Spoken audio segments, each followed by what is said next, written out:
But first question, just kind of sit back, imagine, maybe even close your eyes. What do you see when you imagine your own retirement? Most people envision a happy time, right? A reward for a lifetime of hard work, full of possibility and potential.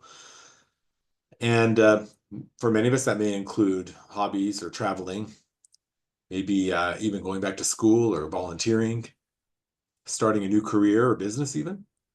Um, Hopefully it's also to spend more time with family and friends, if not mostly that. I know of several clients where their bulk of their time is spent with grandchildren and offering free babysitting services. So there's always a good reason to see retirement in a positive light. And of course, we're living longer and relatively healthier lives than before. And in fact, retirement can make up a full third of our lives. So just like you hear, sleep makes up a third of your day. You want to do it right, even though we may not always think about it as much as we should. And so we want to make sure that our retirement assets, of course, last for as long as we need them. And that's where the financial angle comes in. But a lot of this is non-financial, right? And subjective, where it's up to you. So thinking about financial challenges, how do you make retirement a priority when you think about the bills, the housing expenses, if there are kids or grandkids with college expenses, just the cost of everyday life?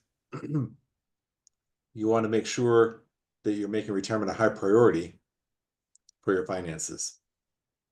And so this might be information for people who are still working toward retirement, if you already are retired yourself and on track for your goals. But make sure you plan ahead using what we know today and staying flexible enough for the unknowns for tomorrow. So we're going to look at a few of the whys and the hows for accomplishing this. No retirement plan is the same. No financial advice is going to be exactly the same, nor should it really, for every situation. So breaking it down to 3 keys or key steps. Number 1, evaluate the income needs.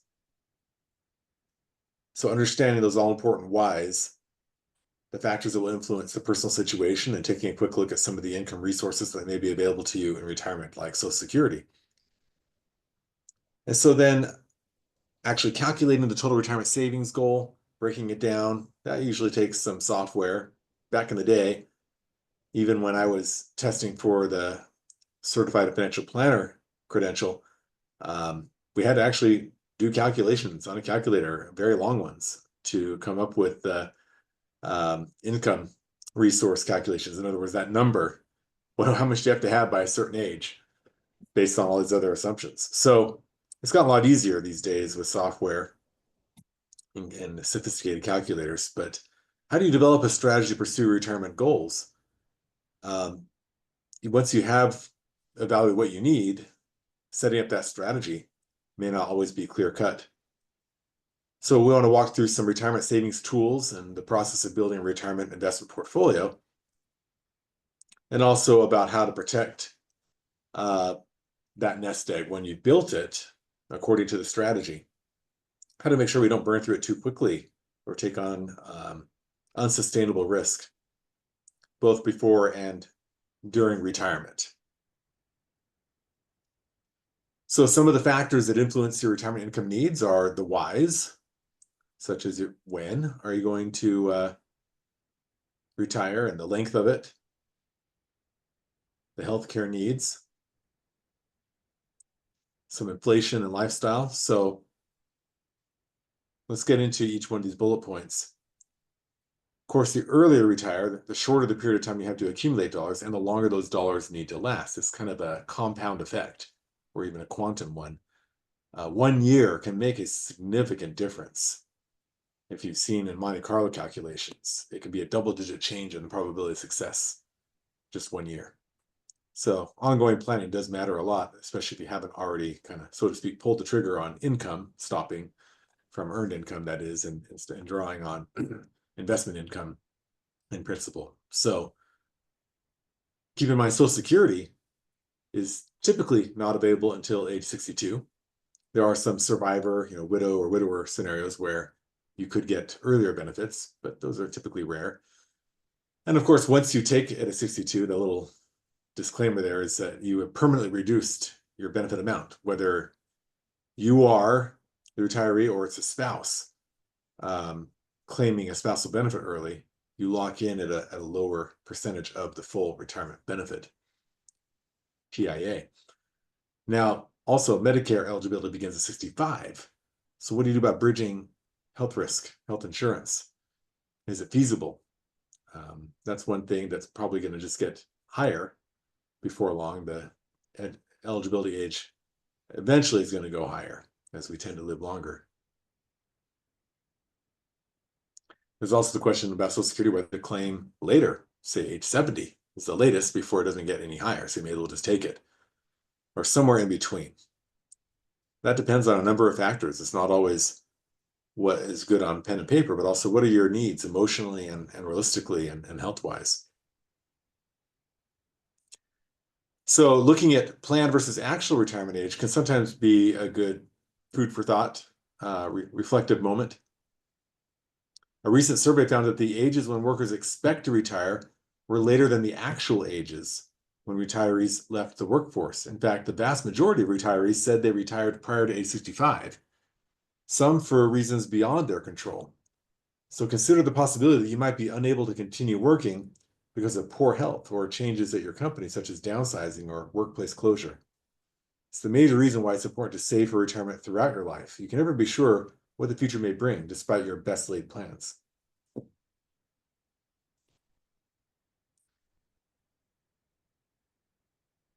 Now, thinking about length, that's a really difficult one, right? Knowing how long you're going to live, that's kind of an intimidating question. And of course, nobody can perfectly answer that in their right mind. And so ultimately, you rely on averages. You rely on family history, maybe, and your own current health. Can give you a decent indication of what to prepare for. You can see that men, 55% will live to age 85, 34% will live to age 90. Once you get to 85, though, the odds of living to 90 are significantly higher. So it's kind of like getting to these thresholds. If you can get to 60, 65, 70, the chances of getting to these later ages are much higher. But that's just the broad average there. Women, just because of the way they're wired versus men, they tend to live longer. Doesn't always mean that we thrive at late age, but live is still the bottom line. And can you live well? And can you afford to live well for 20 or more years past age 65, if that's the average retirement age? So sometimes it's a head scratcher, but you got to start somewhere. Usually planning for later age is the more conservative route, of course, the more expensive one. And you can always adjust your goals based on how your life and your health evolves, how medicine and technology evolve too. So there's no such thing as a perfect one-time financial plan is the key thought there. So thinking more about healthcare needs, if you were to average up the total expenses for retirement, $351,000 is the average for those who say they retired in 2022. That's what that stat is. Would have an average prescription drug expense that might need more than $350,000 just to pay their health expenses in retirement. So, of course, insurance can offset a lot of that. But sometimes even with insurance, you can pay that much or more. Tim, is that for a couple or is that for individual? A couple. Good question. Okay. Yep. And so if you don't have good insurance, then you may end up bearing that or more. But thinking about just Medicare premiums, copays, deductibles, other things that are out of pocket, it still can add up significantly beyond that amount. What about inflation? We've just gone through and are still in an inflationary environment, although we're down to about 3% is the latest CPI measure, if you go with that benchmark. 3%, pretty good compared to where we were at, pushing toward 9%. only a couple of years ago. Still, as the Fed says, there's work to be done. The goal is 2, although the historic average is 2.58, at least based on my planning software and the statistics that they use. So it's decent. Now, the good news is, at least here in Phoenix, milk doesn't cost $4 right now. I've been seeing $2 lately, especially if you go to Costco. You get a 2-pack for $4. I don't know what is it in Colorado there. Average milk price there, Ed? I don't know. I do not drink milk, but everything is expensive here. That's right. Yeah, on average, a haircut $45. All right, well, I just paid $9 for my last haircut, but I had a coupon. So 18, I think, is the going full rate, at least at your local Great Clips. But if you like your favorite barber, yeah, you can usually be spending $45, especially for women's haircuts tend to be a lot more. So if you look at the average there. Running shoes, $100, okay, yeah, my shoes cost over 100 on average, but I only buy them every few years. But yeah, that could easily in 20 years be $180 with 3% inflation. Cars certainly can be pushing upwards to 80,000 plus. So I always want to bear that in mind. That is one of the key factors you have to fight to earn enough from your investments to offset inflation is a basic goal, let alone grow enough to create money that you hadn't already saved. If that's the goal and the expectation, if you're willing to take the risk. We'll talk about that a little bit more. But also, what kind of lifestyle are we trying to replace or pay for? The rule of thumb is between 70 and 100%. A lot of retirement calculators assume 80% of your current pre-retirement, or I would say current, if you are retired, your current income, but your pre-retirement income is kind of the benchmark you look at. I oftentimes am helping people factor in more than 100% because they want to maintain their current lifestyle and do more than they were in their working years. So that may be feasible depending on how much you've saved. But you kind of have to plan on have a good feel for what you spend before retirement. And that can be challenging for a lot of folks, especially when things change, when there's kids in the house or teenagers or young adults, and they have to factor in that cost. So going back to possible sources of income, Social Security, continued employment earnings, or personal savings and investments, are usually all three, can factor in. And some of those investments may be tax deferred or taxable or even tax free if you're taking advantage of certain programs like Roth or even municipal bonds and so forth. So you want to make sure that you're understanding each source. More specifically, Social Security, the benefits are based on career earnings and the age when you claim Social Security. Most folks who've worked at least full-time for a while will qualify, to put it simply. But it was originally designed only to replace a portion of pre-retirement income. It was never intended to be the sole source. And so a lot of folks, maybe at the poverty level, living on only Social Security. And why it's such a problem trying to keep it intact, because it's becoming so expensive. But ultimately, it is what they paid in, most people. So it's getting your money back, and hopefully with some interest if you live long enough.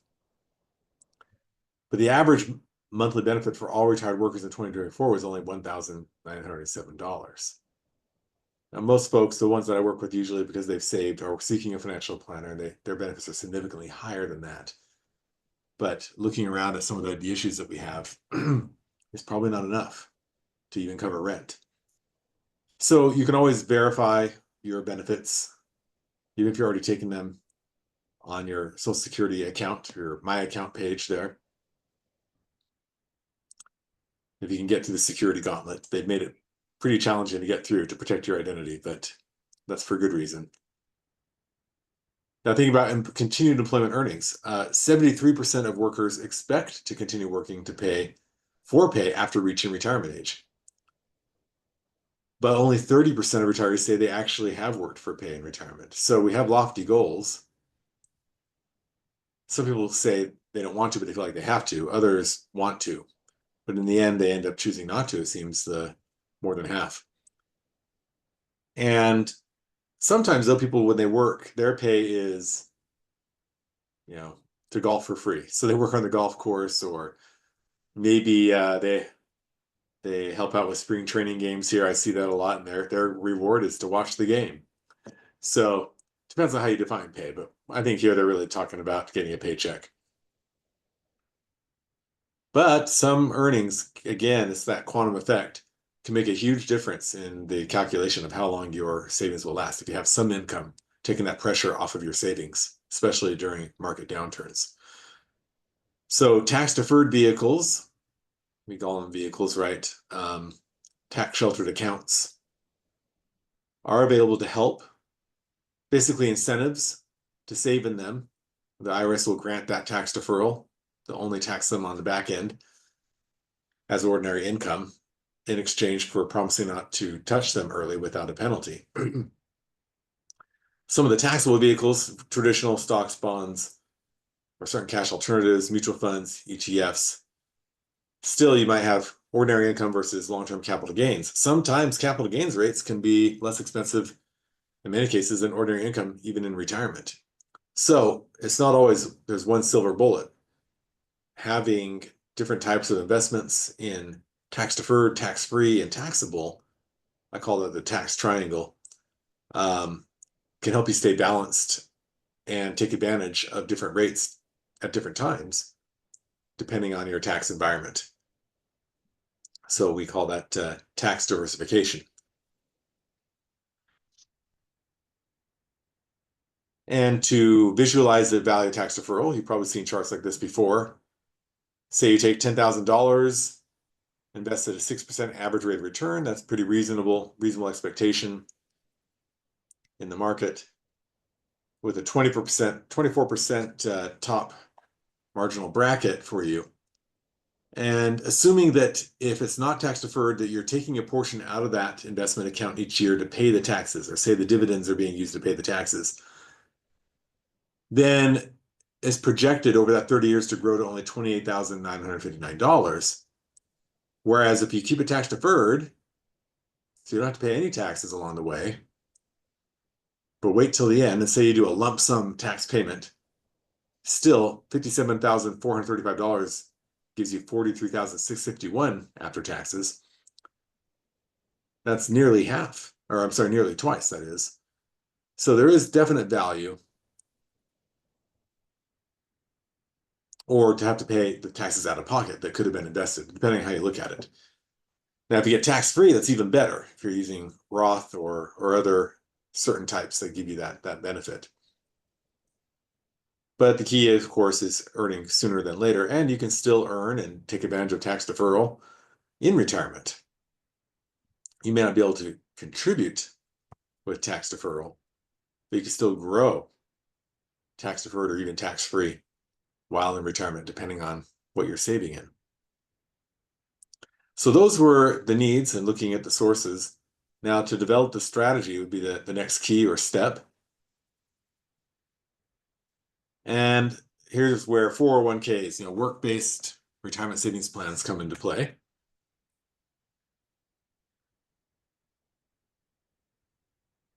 Typically, you're saving pre-tax into a 401k or 403b or similar 400 series account.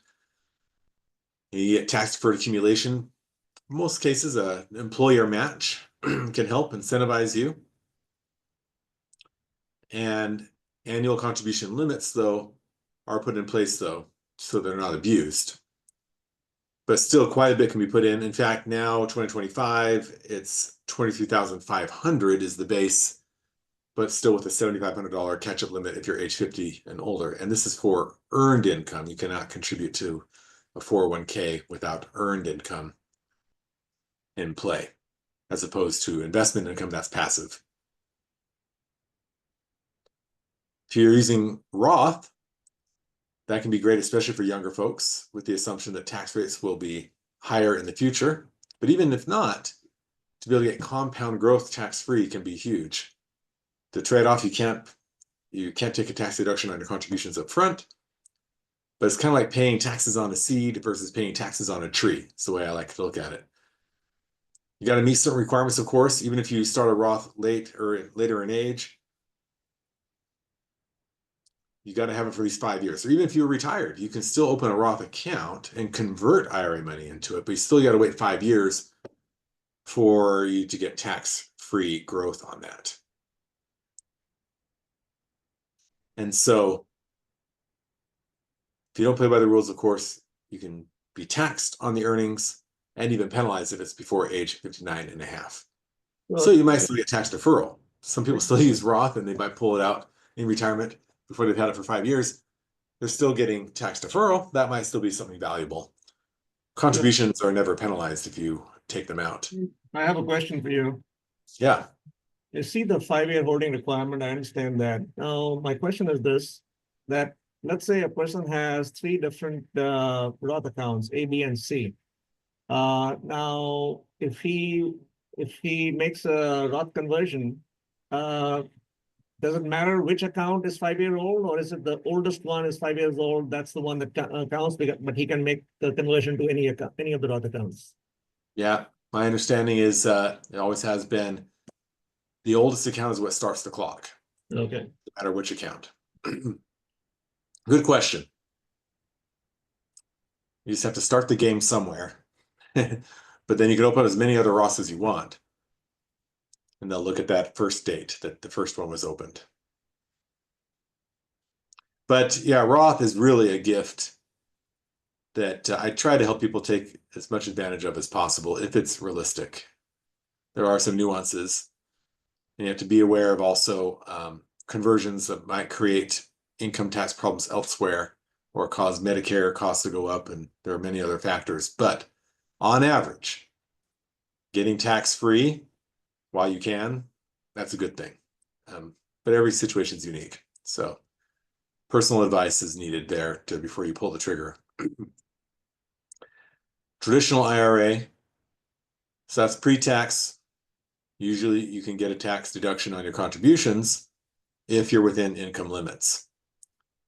But still, you can always contribute to an IRA without the tax deduction, but up to the limits of what's available, which right now, $7,000 is the annual limit, plus another $1,000 if you're over age 50, so $8,000. It did not change in 2025 from last year's limits. The question of whether you can deduct the contribution, then you get into all the complications of income limits and so forth, and spouse, and whether they're working or contributing to a 401k or not. So it gets a little complicated, but it can be simple. But remember, if you're already in retirement, if you don't have earned income, you can't contribute to an IRA at all. All you can do is move IRA money around or maybe convert from IRA to Roth.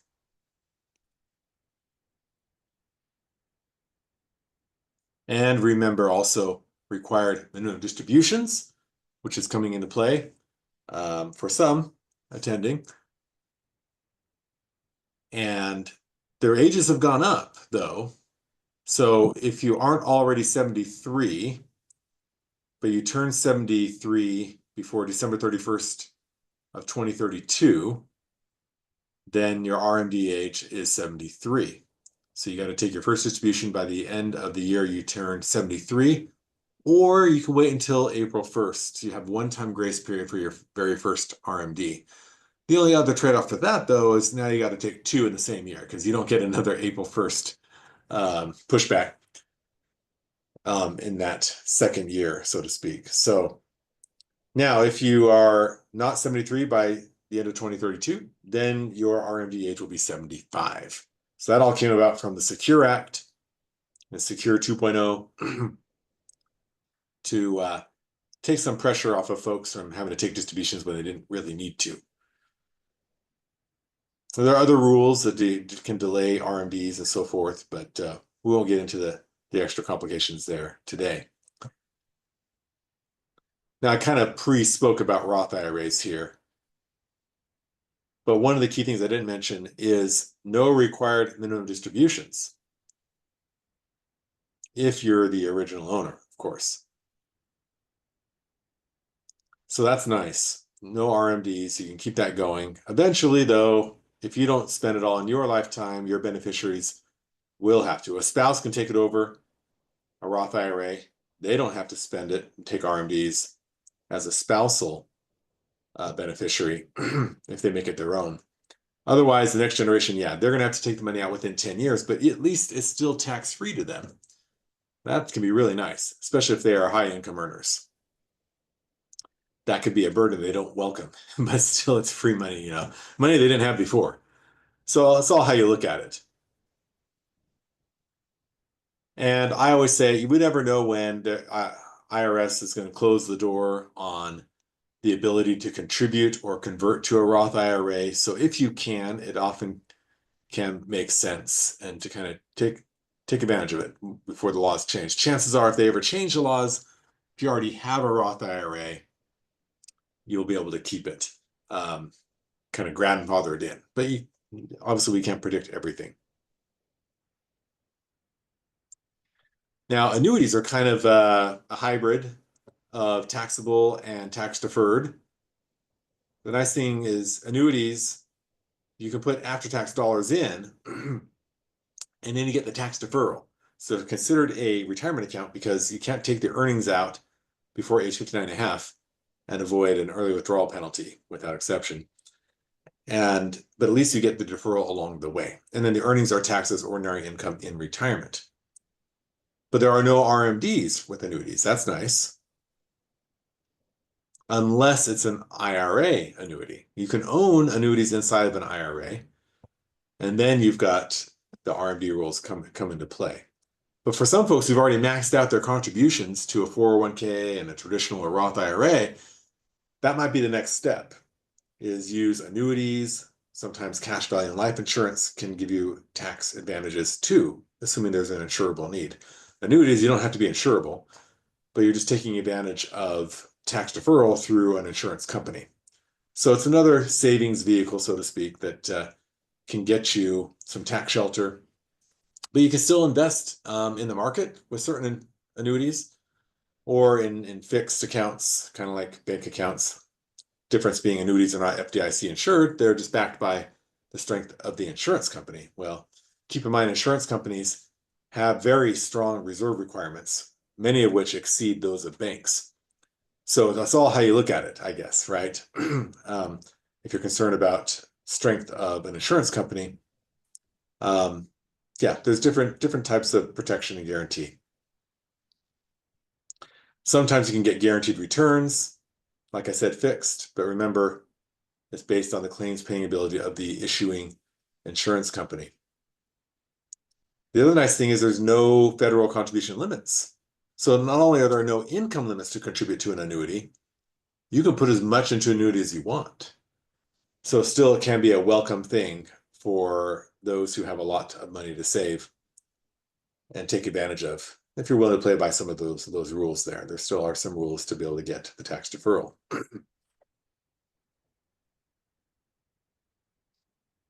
So I alluded to different types of annuities: fixed, variable, and indexed. Fixed is kind of like, you might think of it like a CD from an insurance company.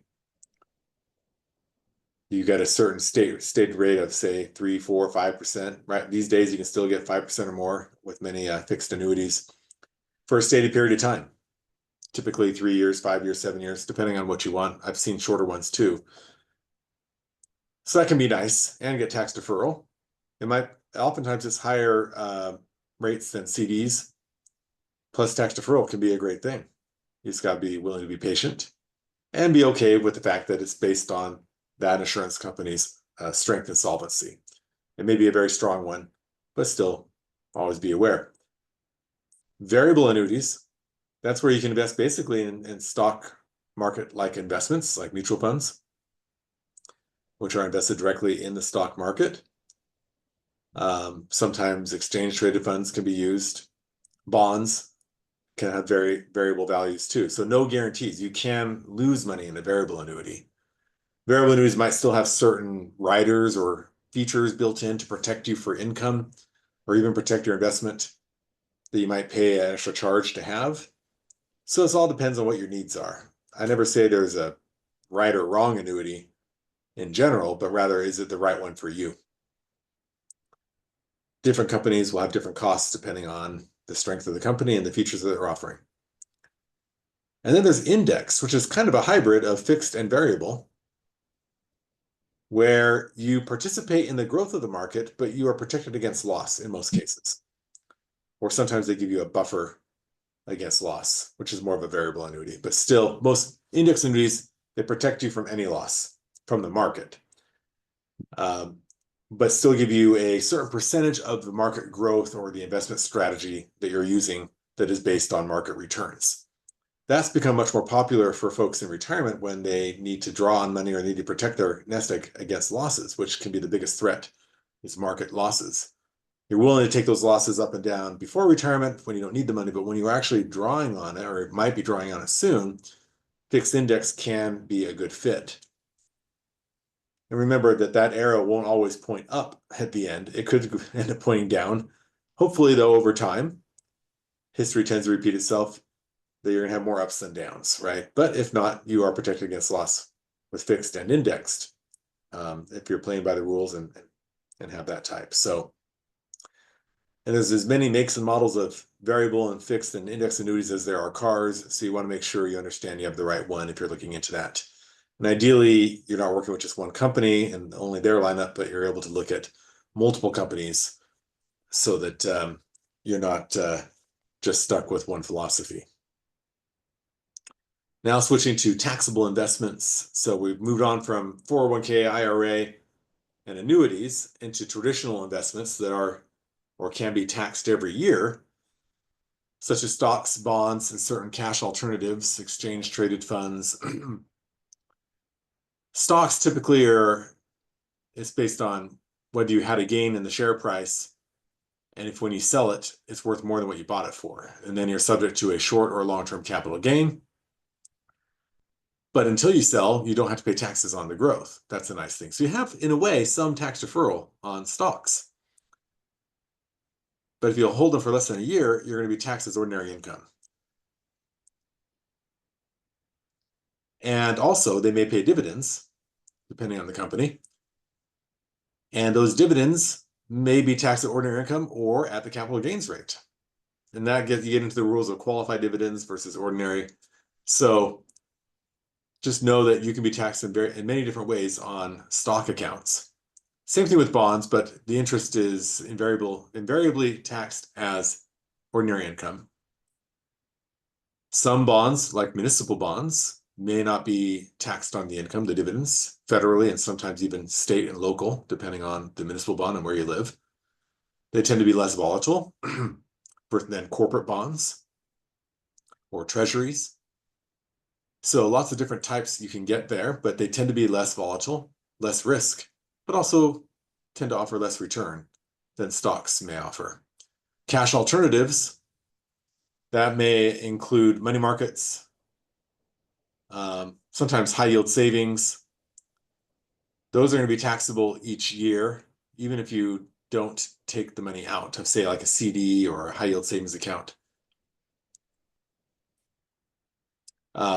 But bonds and stocks, it's only dividends that are taxed. But if you sell a bond or a stock later on for a higher value, you don't have to pay taxes on the unrealized growth on the share price of those. So cash, some folks keep money in just a bank savings account, whether it's a savings account or a CD or a high yield savings, you're going to pay taxes on the interest. Unless you have it in say, a fixed annuity, then you can still get fixed interest, but have the tax deferral. All right, so key is, okay, you have all the information. How can you invest wisely? So some fundamental principles would be diversification, asset allocation, dollar cost averaging, none of which are guaranteed to protect you, but on average have been seen to help in many cases to stretch the length or reduce the risk in your portfolio. So diversification is really choosing different asset classes or even investment vehicles, so to speak, to limit exposure to losses in any one sector of the market. But again, I have to remind you, diversification is the method used to help manage investment risk. It does not guarantee a profit or protect against investment loss.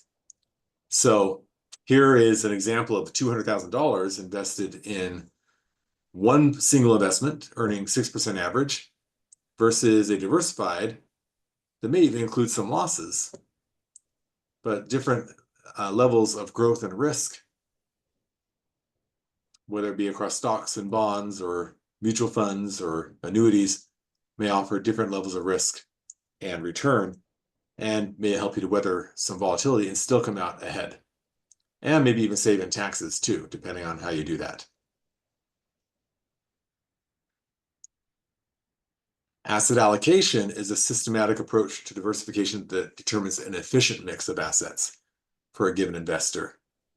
So that can, again, be more around what percentage of stocks and bonds you're using versus cash alternatives, and what sectors of the stock market are you using. Could that be international? Could that be domestic stocks, bonds as well? What is the right amount of volatility that is a fit for your needs and your emotional well-being? So you want to understand what is your goal, what is your time frame, and your appetite for volatility or risk tolerance. Because on paper, over time, typically the more aggressive ones earn more, but does your timeline align? Could you withstand that or sleep at night if you have the most volatile investments? So here's a breakdown of a standard, say 70-30 stock portfolio, 70% bonds and cash, 30% stocks. Or some people like to always say the stock portion first, so 30-70. Where you can see that over a 20-year time frame, using some standard benchmarks, the best year might earn you 20% overall. The worst year might lose you 15. That's from 2004 to 2023, with an average of 6.19. So you might need to subtract tax out of that depending on the account. But could you earn more? Would you be willing to withstand that kind of volatility or more volatility in order to get a higher return? We saw losses in certain investment accounts in 2008 exceed 40%. And most investors held on and they recovered just fine, and they were better off for not trying to guess when to get out and back in. But so for some folks, that was just too much and not enough time to recover. So they had to adjust their retirement plans, maybe even continue working or go back to work because they were not prepared for that kind of volatility. So there's an example of a more aggressive one that you can see the worst year was about 30%. And that's including the 2008 crash, but because they weren't completely in stocks, they didn't lose 40% total. The blended loss rate was about 30%. But the average annual is 8.7. That can help a lot of folks achieve their goals and help offset inflation. But your own time horizon and your risk tolerance do matter. Your ability to sleep at night, your own time frame. It all comes down to that. Financial planning can help you visualize the impact of risk versus reward and the probabilities, and might help you to invest in ways that you wouldn't have done without that education. It's still not a guarantee, but it helps you see the odds and help you to invest more comfortably and be more patient. But that's the key, is being patient usually leads to better results over time. And that last bullet point was dollar cost averaging. So this is where you invest a set amount of money at a regular interval on an ongoing basis. So instead of putting all your money in the market all at once, not knowing whether that was the market peak or the market low, spreading it out over time can help you to avoid buying at the wrong time or take advantage of the best time to get into the market. Impossible to know. So you tend to end up kind of in between, and that can work for a lot of folks, especially when it's a more particularly volatile time of uncertainty, like what we've gone through with the pandemic and inflation. There's always going to be something, right, that we have some angst over. But that can help ease some worry, is to spread the money out over time to where you can actually come out ahead potentially, but that's still not a guarantee by having spread it out and buy at a lower cost on average in order to get into higher price shares. That's what this chart demonstrates. But not all investments will accommodate that opportunity, especially if you're trying to get into something that has a limited availability, and that might be your best bet. So every situation is different. So the final bullet point after developing a strategy is protecting your nest egg.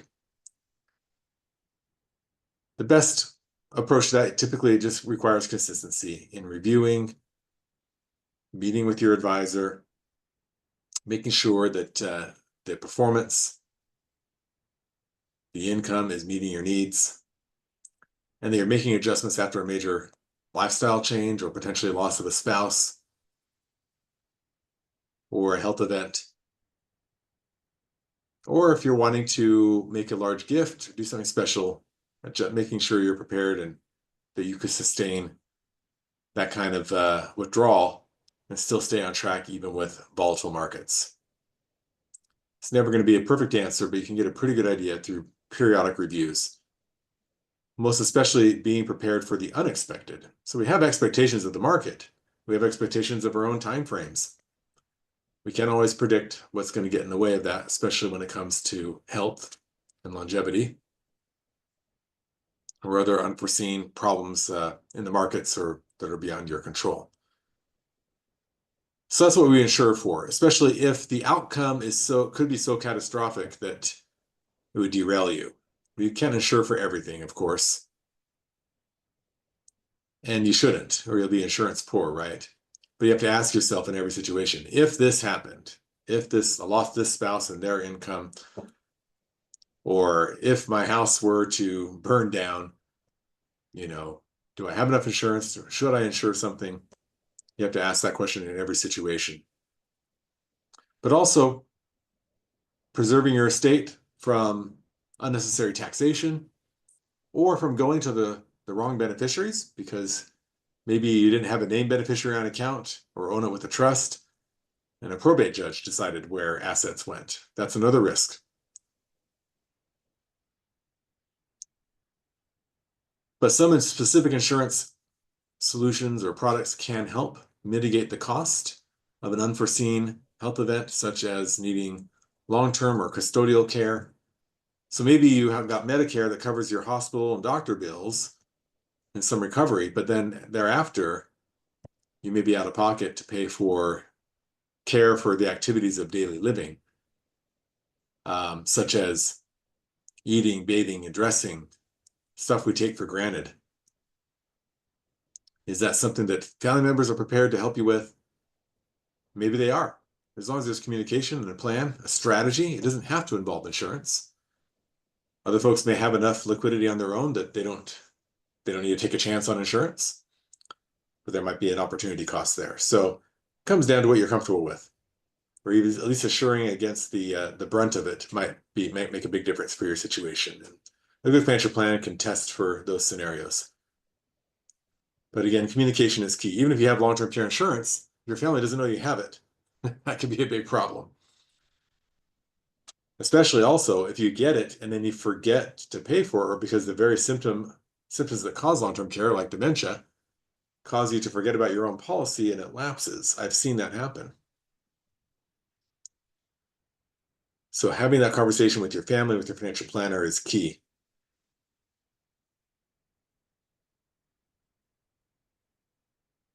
And of course, what can you do today about keeping your retirement savings a high priority? Well, as we wrap up here, just a reminder, if you haven't already started saving, which I think everybody here has already saved through their lifetime, maybe this is wisdom you can pass on to others you know, to family. Those years make a compound difference. So even just a little bit can make a dramatic difference over time. It's just getting into the habit early makes a big difference. No guarantees in the market, of course. But the one thing I hear from folks who saved, and even saved well, wish they had started sooner. I hear that more often than anything else.